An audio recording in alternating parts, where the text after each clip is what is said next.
Stormwind City. Stormwind redirects here. For the human kingdom, see Stormwind Kingdom. For the in-game reputation faction, see Stormwind Faction. For the city from the Warcraft film universe, see Stormwind City Film Universe. For other uses, see Stormwind, a strong and sturdy fortress, fit for an empire. Explorer's Guild Guide to the Eastern Kingdom's Stormwind City, 3, aka New Stormwind or simply Stormwind, located north of Elwyn Forest on Azeroth region's northwest coast, is the capital city of the Kingdom of Stormwind, 4, and the largest human city on Azeroth. After the Third War, it has become one of the last great human cities, 5, and embodies the heart of the Alliance, 6. No city better demonstrates human determination than Stormwind. Destroyed during the Horde's initial invasion of Azeroth, Stormwind was painstakingly reconstructed by the Stonemasons Guild after the Second War. Parts of the city were razed again when Deathwing, the corrupted black dragon aspect, brutally attacked Stormwind, but the other undamaged districts are more beautiful than ever thanks to their hardworking inhabitants. From the magnificent Cathedral of Light, which serves as a major spiritual hub, to the awe-inspiring Valley of Heroes, which commemorates the sacrifices of Stormwind's loyal champions, the city truly represents the courageous heart of humanity. History. Early history: the Guardian Medivh repelling the Jungle Trolls' invasion of Stormwind City. The Kingdom of Stormwind was originally founded 1,200 years before the First War, by the descendants of the Arthi bloodline, who had migrated south from the nation of Arathor, 9. Traveling past the Rocky Mountains of Cosmodin, their journey finally ended after many long seasons, and they settled in the northern region of the continent they would name Azeroth. In a fertile valley, they founded the Kingdom of Stormwind, which quickly became a self-sufficient power in its own right. It had a long and prosperous history, with the king served loyally by the Knights of the Brotherhood of the Horse and the clerics of the Holy Order of Northshire Clerics. Secretive conjurers also served the kingdom, and as such Stormwind Keep had its own court conjurer. The Kirin Tor was also present in the kingdom, as Anduin Lothar was acquainted with their fellow wizards in the realm. The constant bickering and infighting that marred the rules of the former kings of Arathor had no place in the court of Rin, and all had been peaceful for many generations in the kingdom until the Null War. King Barathin Rin ended the conflict by scattering the unified Null Pax and bringing back peace, solidifying the rule of the Rin dynasty over the entire kingdom. Following the Null War, the Kingdom of Stormwind began expanding its borders, much to the displeasure of the Gurubashi jungle troll tribes.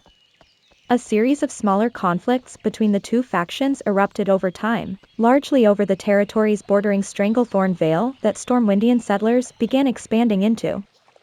Though initially isolated, the conflict quickly escalated out of control, despite the best efforts of Stormwind's King Barathin Rin. The final provocation came when Prince Lane Rin personally led a small party to strike at the Gurubashi leadership in central Stranglethorn, which succeeded in uniting the trolls against Stormwind. Though costly and close-run, the human kingdom eventually emerged victorious, largely due to the intervention of the Guardian Medivh. With the entire troll army completely destroyed or routed at the gates of Stormwind City, the jungle trolls of the south would never succeed in threatening the kingdom again. This bloody conflict was known as the Gurubashi War, and the Stormwindians enjoyed nearly 2 decades of relative peace after emerging victorious. King Barathin was one of the casualties of the Gurubashi War, and Thane succeeded him as king in the aftermath of the war. Before the First War started, Stormwind was a city of considerable size, greater in spread than Dalaran. 3 full sets of walls ribboned around Stormwind Keep, with lesser barriers separating the different wards. Great towers sprung from the streets, and a surging river cascade had been harnessed by massive water wheels. First War Anduin Lothar and other refugees flee Stormwind. When reports of mysterious creatures lurking around the Black Morass reached Stormwind, rumors spread through the streets that they were either vengeful spirits, trolls armed with some new breed of power, or a strange race from across the Great Sea. King Lane dispatched Sir Anduin Lothar to uncover what these new creatures were. Lothar led a small force of knights to scout the Black Morass, resulting in the Knights of Stormwind clashing with orcs for the first time in a series of bloody skirmishes. He informed King Lane the invaders were bringing in reinforcements from somewhere, and the kingdom readied itself for a full-scale war that became known as the First War. In 14, Lane had named Lothar the King's Champion, the highest military rank in the kingdom, and entrusted him to end the Orcish threat. After Brightwood, Westfall, and the Red Ridge Mountains had eventually fallen, the Horde marched onto Stormwind City. Thousands of Horde soldiers marched through Elwyn Forest and encircled Stormwind, cutting off all access except for the sea. War Chief Blackhand had ordered Kilrog, Deadeye, and Cho'Gall to lead their Bleeding Hollow and Twilight's Hammer clans in the assault on Stormwind. To weaken the city's defenses, siege engines bombarded the city walls through the night, and at dawn, Kilrog and Cho'Gall launched their attack. While orcs charged the battlements, warlocks engulfed Stormwind's soldiers in fell fire, resulting in staggering losses. As it seemed Stormwind would fall that day, there were suddenly cries of an attack from the Horde's rear lines. Lothar and the majority of Stormwind's knights had moved around the Horde by sea. The King's commander was now leading a charge through Elwyn Forest, catching the orcs in the rearguard completely by surprise as the knights cut through their lines. As the Bleeding Hollow and Twilight's Hammer tried to push back the knights, Stormwind's large gates opened, and soldiers poured out of the city to flank the orcs in a counterattack. Outflanked on both sides and suffering many casualties, the orcs were left with no choice but to flee. 16th. Around the year 3 or 4, King Lane was assassinated by Garona Halforsen in the keep. 17. After his death, the city was overrun, 18 razing it to ashes. 19. Anduin Lothar took what was left of the people and led their exodus to Lordaeron. While there, Alonsus Feol told him that he had started to raise funds to rebuild Stormwind once they reclaimed it. Look, you need to like, share, and subscribe. Wow! Second War. This section concerns content related to Warcraft 2, Tides of Darkness, or its expansion beyond the Dark Portal. The ruins of Stormwind City were lorded over by the orcs of the Stormreaver clan. Reconstruction. This section concerns content related to Warcraft 2, Tides of Darkness, or its expansion beyond the Dark Portal. Following the Old Horde's defeat during the Second War, men returned to the ruins of Stormwind City and began to rebuild the once great city as a testament to their own survival. 21. In time, Stormwind City was painstakingly reconstructed by the Stonemasons Guild, who were contracted by Stormwind's House of Nobles. 7. 22. They restored Stormwind to its former majesty, with white stone being used for its exterior. 23. The city was renamed New Stormwind. 24. Rebuilt on the same location as the original capital, though after that the city came to be simply called Stormwind City once again. The internment camp's authorities were based at first in New Stormwind under Danath Trollbane. 24. 2 years after the end of the Second War, the orcs reopened the Dark Portal and a small group led by Terran Gorfiend entered the city's library to steal the Book of Mediv. The book, however, had been at that point already stolen by Alterac soldiers and securely placed in the mountainous country. During the early days of the invasion of Draenor, Danath gathered all the mercenaries of Stormwind together and marched them to fight at Netherguard Keep. World of Warcraft. This section concerns content related to the original World of Warcraft. Stormwind City is a marvel of human design and engineering. 5.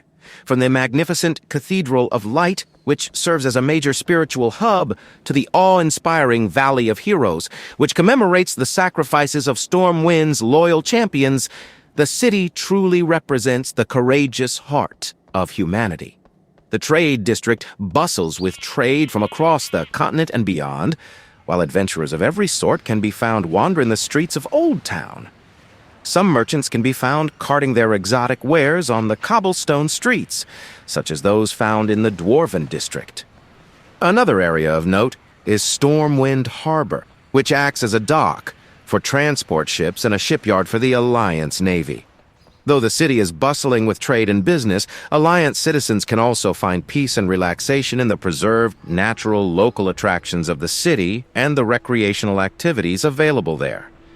Tourists and children can be found playing and fishing around the various canals, docks, and lakes throughout the city. Many have even found tranquility outside the metropolitan districts in the more rural city outskirts. Racially diverse, heavily populated, an epicenter of culture and trade, Stormwind is acknowledged by many to be the very heart of the Alliance. Stormwind firmly backs the Alliance with its knights, priests, paladins, and mages, many of whom served in the 3 wars against the Horde and the Scourge. Primarily a human settlement, a fair number of high elves, iron-forged dwarves, and even a few night elves and gnomes dwell here as well.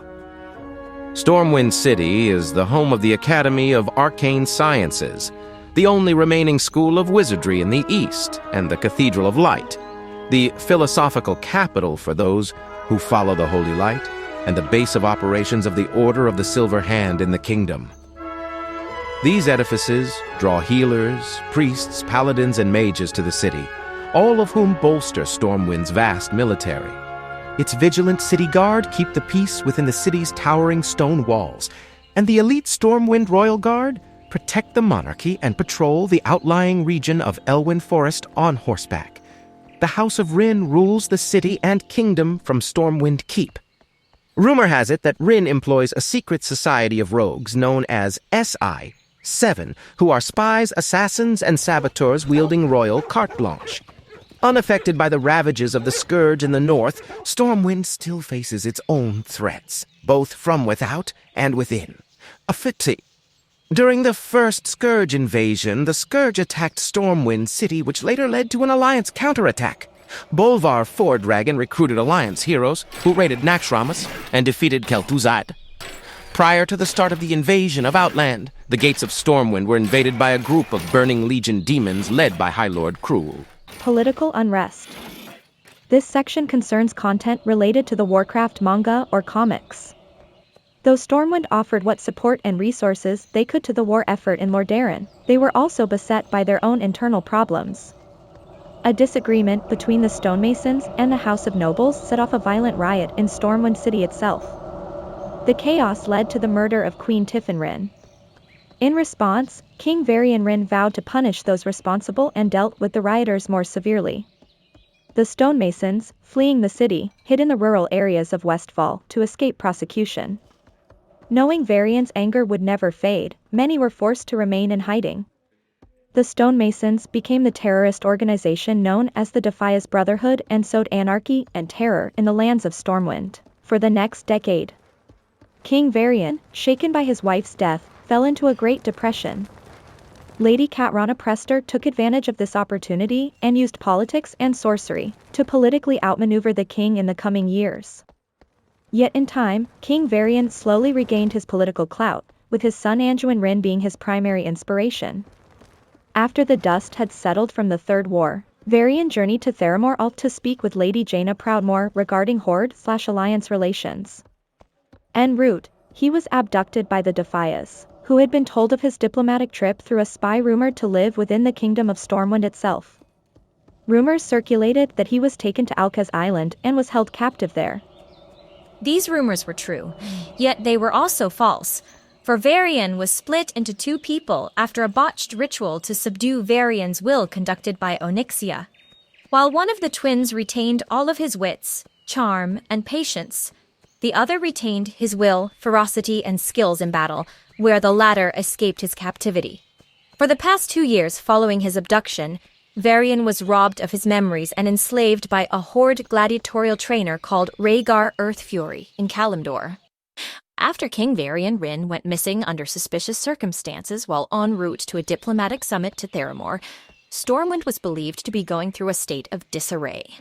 Young Anduin was given the crown so that order could be preserved within the kingdom of Stormwind, at the behest of the royal counselor, Lady Prestor. Thardums. High Lord Bolvar Fordragon acted as a kind of regent of Stormwind, or the supreme commander of Stormwind's forces, on behalf of King Anduin, with Lady Prestor advising Bolvar on the proper use of Stormwind's resources. 32. While Lord Bolvar did his best to aid King Anduin with ruling the kingdom, Lady Prestor secretly worked to sow chaos and discord within the kingdom behind the scenes, while pretending to aid the young king in public. During this time the second Varian fought his way across Kalimdor to freedom, earning the nickname Logosh, or Ghost Wolf, while battling in the Crimson Ring. Meanwhile in Stormwind, jubilant throngs of Stormwind's subjects turned out for a massive ceremony to welcome home their king. However, the Varian that returned was arrogant, frivolous, and markedly interested in Katrana Prester. The people of Stormwind had only been informed that the Defias had ransomed the king, but in truth, he was somehow imprisoned and ransomed back by some Naga. In either case, his freedom was bought and paid for by a painful new tax. Upon his return, however, Varian seemed concerned only with spending more of his people's money, leaving affairs of state by the wayside. Anduin Rin was distressed by his father's change. Eventually, Logosh, with the help of his allies, fought their way back to Stormwind. Marching through the gates of Stormwind, Logosh and his friends were halted by General Marcus Jonathan under the direct jurisdiction of Katrana Prester, who ordered their immediate arrest and execution as traitors.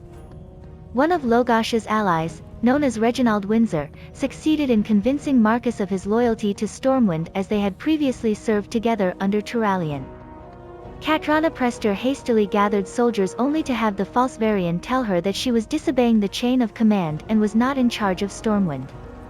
Entering Stormwind Keep, Logosh declared Katrana's masquerade was over and called her by her true name, Onyxia.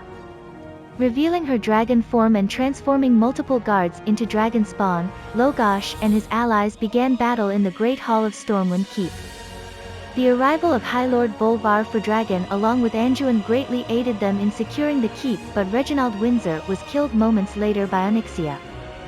Logosh engaged his doppelganger, claiming he threatened the stability of his kingdom and nearly cost the Alliance Thandal Span, which came under attack by the Dark Iron Dwarves, while Varian did nothing, only to have his doppelganger retort he was starting to repress her spells and regain control of his actions.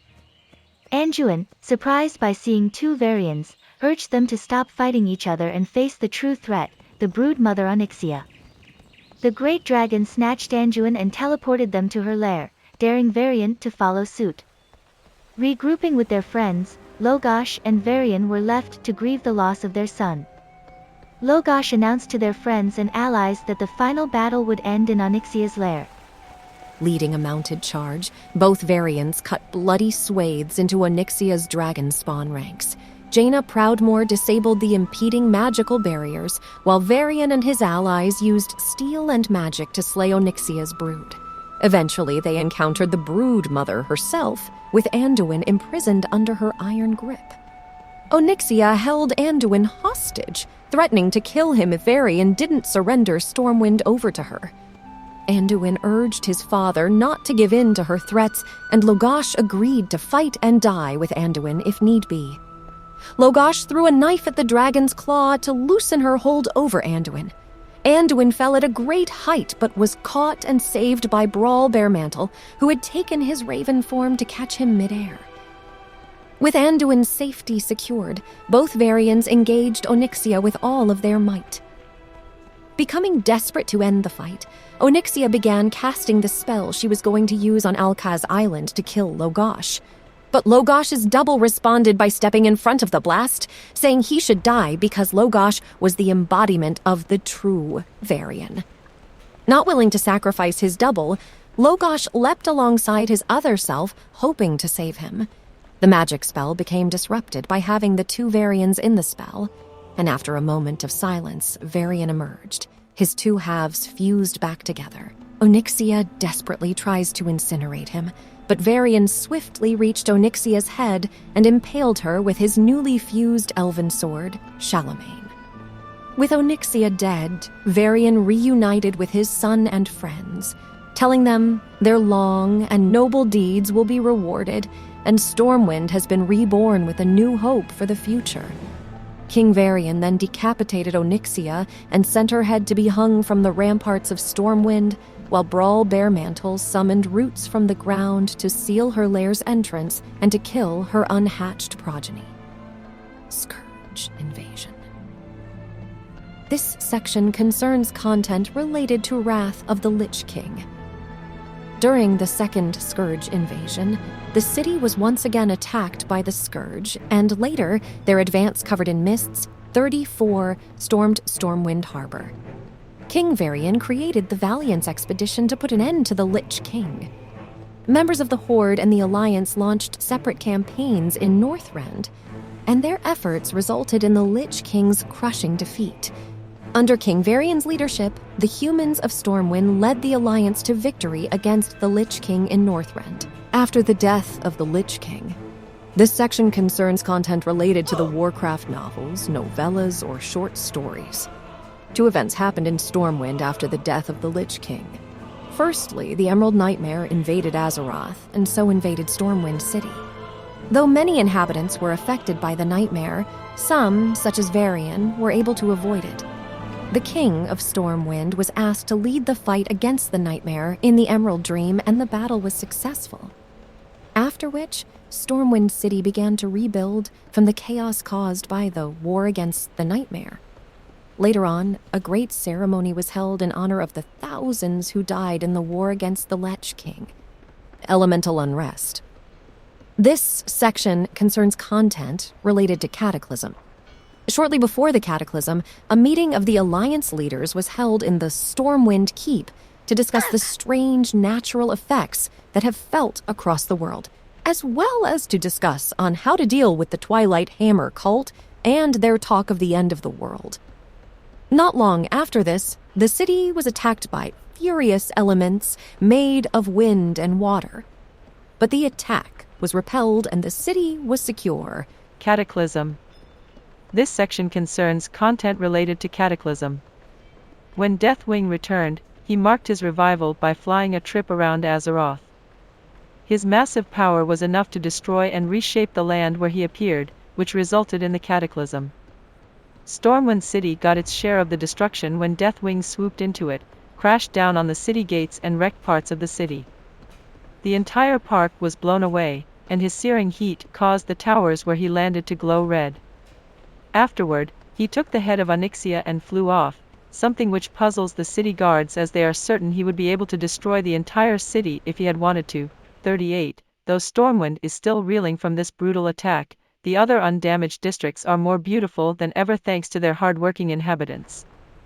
Unnoticed but to cats and rat catchers, when Deathwing descended upon Stormwind, all the rats beat a hasty retreat from the city.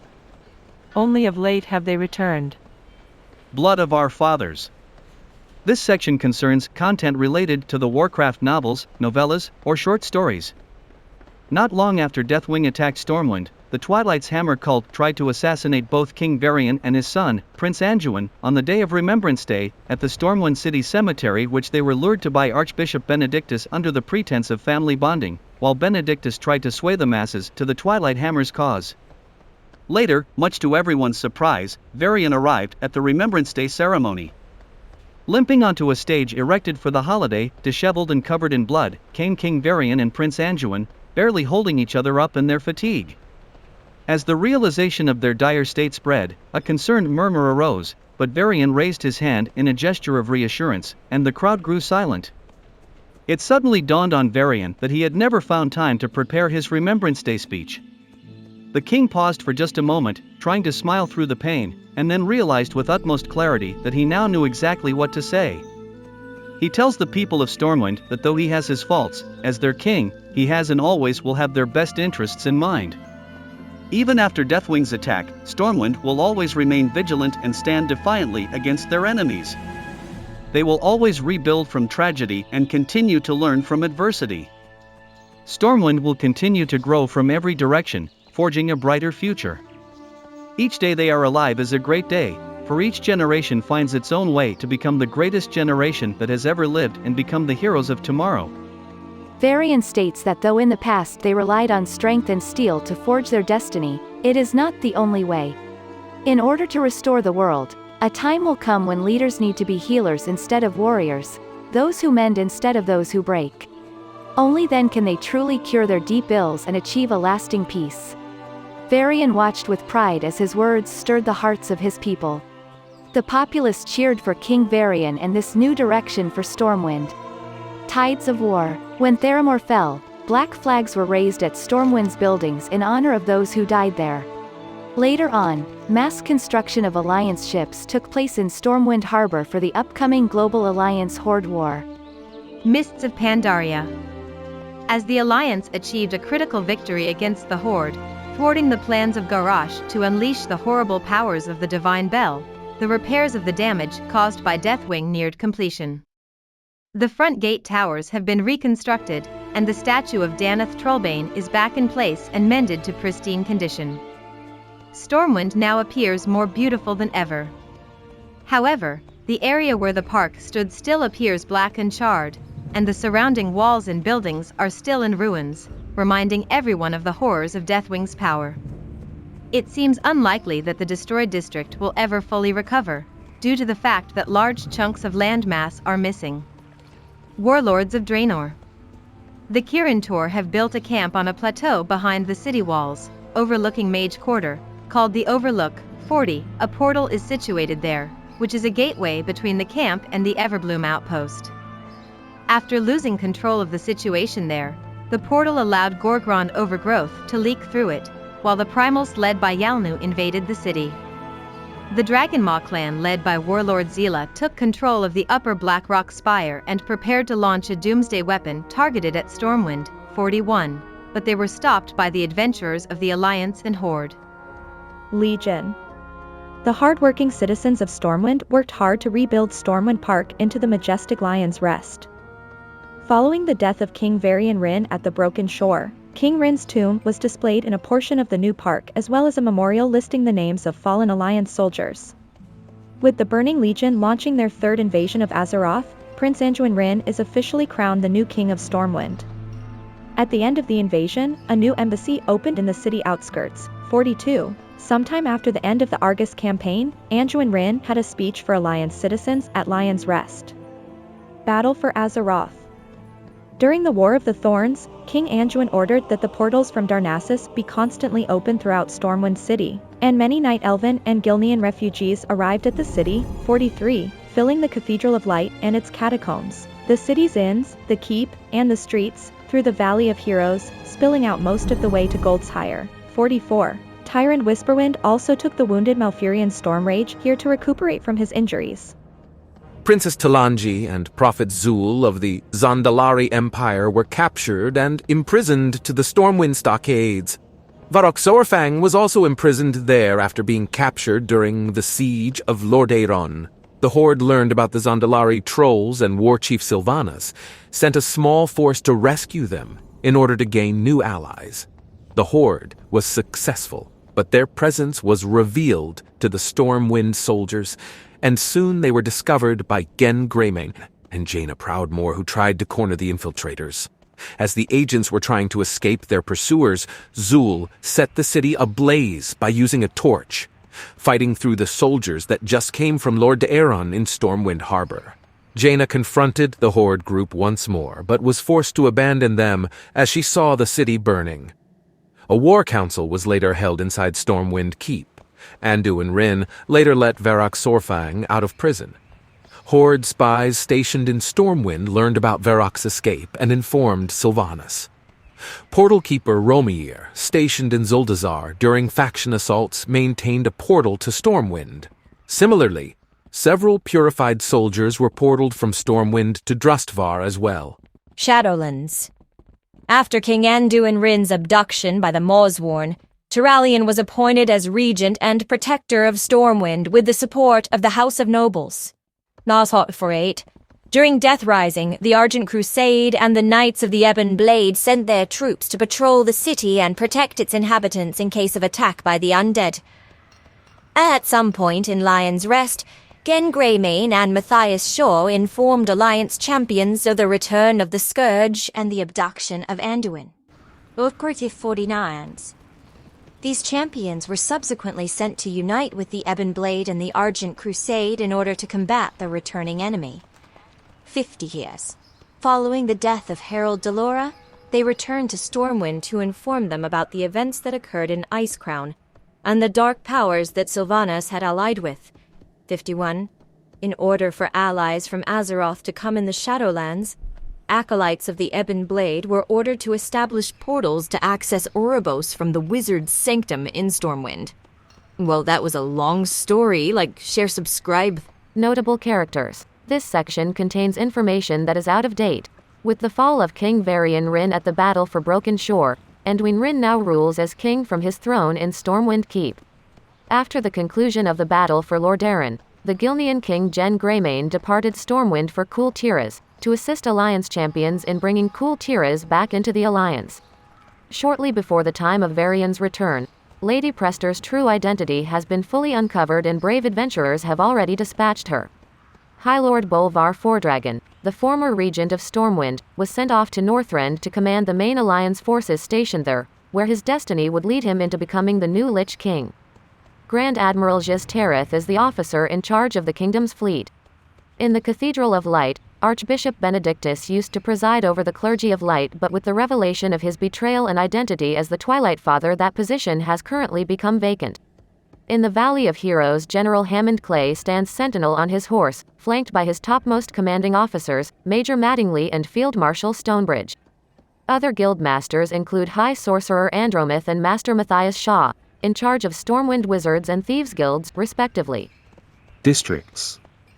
The city is made up of roughly rectangular districts separated by canals. Valley of Heroes. The Valley of Heroes, area beyond and including the city gate, Stormwind is the largest of the surviving human kingdoms remaining on Azeroth. Connected through both sea access and the newly built underground railroad, Stormwind proudly swings its doors wide open for adventurers of the entire Alliance. Humans, dwarves, gnomes, high elves, and night elves all have their own little niche in the capital city, making Stormwind a true melting pot of cultures. Stormwind City's great gates tower over the treetops of Elwyn Forest. Beyond them lies the Valley of Heroes, a beautiful natural basin spanned by a majestic bridge leading to the city's trade district. The bridge is lined with enormous statues depicting some of the greatest heroes of the Second War, the brave men, high elves, and dwarves who stepped into the dark portal to bring an end to the war in the scarred land of Draenor itself. Though the fate of these brave fighters was inconclusive in the past, the reopening of the dark portal led to the discovery that 3 of the 5 heroes depicted remain alive. Khadgar once studied under the Naru of Shotrath City, and later became one of the key members of an expedition to counter the Iron Horde in alternate universes Draenor. Daneth Trollbane leads the forces of honor hold in Hellfire Peninsula, and Kurdran Wildhammer has since returned to lead his Wildhammer brethren in the Twilight Highlands. However, the fates of Turalian and Illyria Windrunner remain shrouded in mystery, and many who see the monuments lament the loss of these great heroes and wonder if Azeroth will ever be graced by bravery as steadfast as theirs. As Deathwing swept over the city during the Cataclysm, he caused great damage to the Valley of Heroes, leaving massive, scorching claw marks on the nearby towers and toppling the statue of Daneth Trollbane into the water below the bridge. One can currently observe several crews of dwarven and human workers busy repairing the damage. Trade District. It bustles with trade from across the continent and beyond. 5. The Trade District lies in the center of Stormwind City and is always bustling with activity. Half of the city's banks, auction houses, and inns, as well as the local Griffin Master, are all located within. In addition, consumers find plenty of outlets for their coin in the various equipment shops nearby. For those with a taste for the delectable, the Trias and Galena families run cheese and wine shops out of the Trade District as well. Old Town. To the east of the Trade District is Old Town, the resurrected remains of the small village that was once clustered around the base of Stormwind Keep back in the days before the First War. Though quaint, this district is a bit more rough around the edges. Pickpockets, beggars, and the impoverished try to make a living in its alleys. Though all businesses are honest, their inventories can be a bit exotic. Poisons, venoms, assassin's daggers, and potent alcohol are all on the menu in Old Town. Fortunately, the Stormwind Command Center is located along the edges of Old Town, so those traveling through have little reason to worry. Near the command center is the headquarters of SI-7, the Kingdom of Stormwind's intelligence agency. Mage Quarter. To the west of the Trade District is the Mage Quarter. Though Stormwind had a handful of able mags among its ranks during the Second War, the arrival of the dispossessed wizards of Dalaran signaled Stormwind's importance as the world's new center of magical study. The Wizard's Sanctum stands proudly in the center of the district, and the tower is so packed with students that it is often on fire, encased in ice, or half hidden behind a curtain of sparkling arcane energy. The rest of the district is filled with tailoring shops, warehouses storing magical artifacts and reagents, and bustling coffee houses and bars filled to the brim with mags and warlocks. During the First War, Stormwind utilized the services of the mysterious conjurers, but they no longer have any presence in the city. Cathedral Square. To the north of the trade district is Cathedral Square, the religious center for all followers of the Holy Light.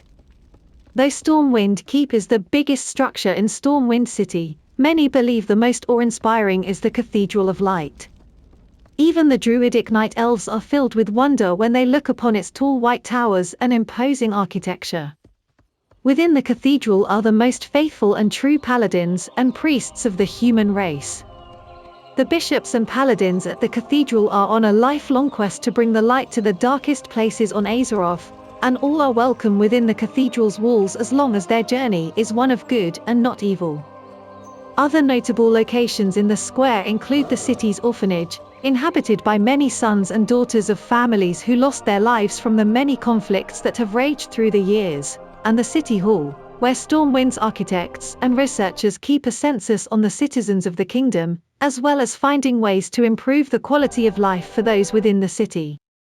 Dwarven District. To the east of Cathedral Square is the Dwarven District, where the dwarves and gnomes of Ironforge carve a slice of Stormwind life out for themselves.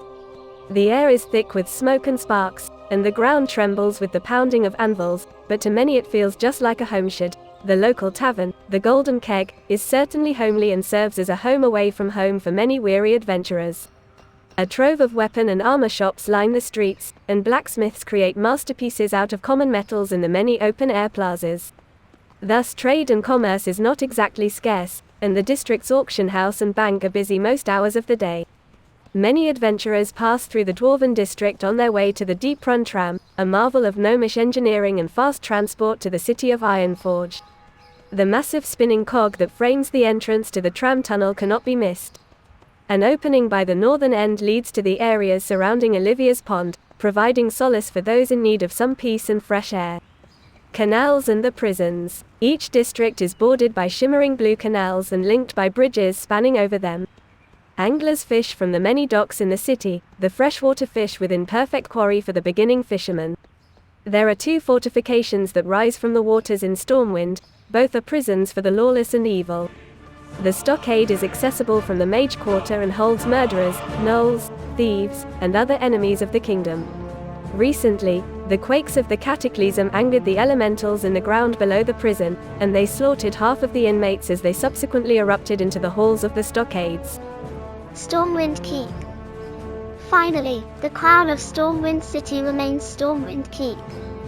Rising high between the Dwarven District and Old Town, the keep is an architectural triumph for the ages.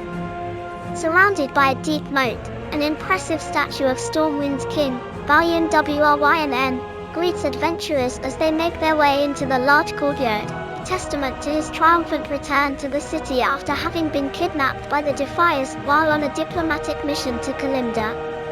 Within the keep itself are many librarians, nobles, and representatives of the human peoples, as well as the battle-masters who organize adventurers of the Alliance into armies ready to march on the many battlefields across Azeroth and beyond.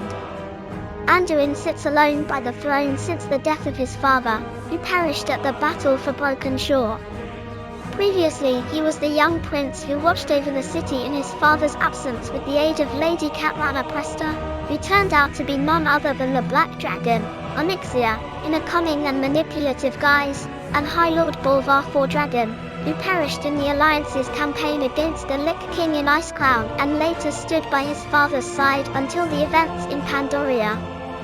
During this time Valiant was also advised by Jen Greymane, leader of the human-turned-virgin nation of Gilneas, whose exiles were recently driven back into the fold of the Alliance due to the tragic events that befell their homeland. Stormwind Harbour. The harbour is located in the most northern area bordering the Great Sea, with the access point set between the park and Cathedral Square. Stormwind City towers over the harbour, with cannons stationed all along the walls. A major transportation hub, the docks are teeming with all sorts of activity. Both of the outermost docks are currently in use, connecting to Valiant's Keep in the Borean tundra and replacing the Menethil Harbour left and right arrow Orbadine line connecting the eastern kingdoms to northern Kalinda. Siege engines are also dotted throughout the area, and at the northern tip one can find a large shipyard. If you are friendly enough, Fargold Ironwing will grant you a free aerial tour through the entire region. City outskirts. Stormwind City outskirts and Stormwind Lake, between the Dwarven District and the Stormwind Keep, this area has been built as a replacement for the Park District, swallowed by the Cataclysm and Deathwing's assault on the city.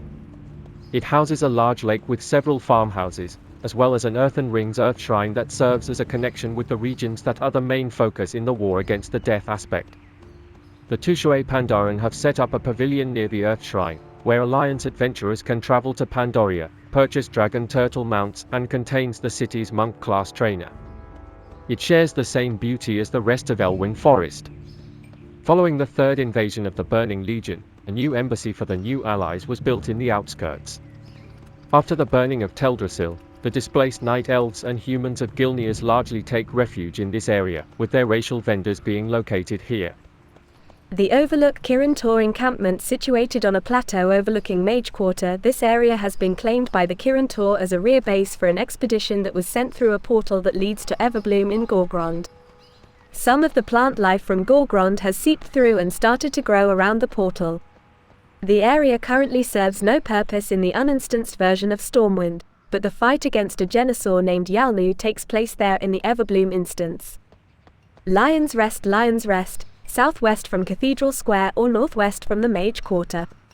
The hard-working citizens of Stormwind have been hard at work rebuilding Stormwind Park, where they managed to rebuild a large mass of earth that was ripped out of the land from Deathwing's attack to rebuild the park upon.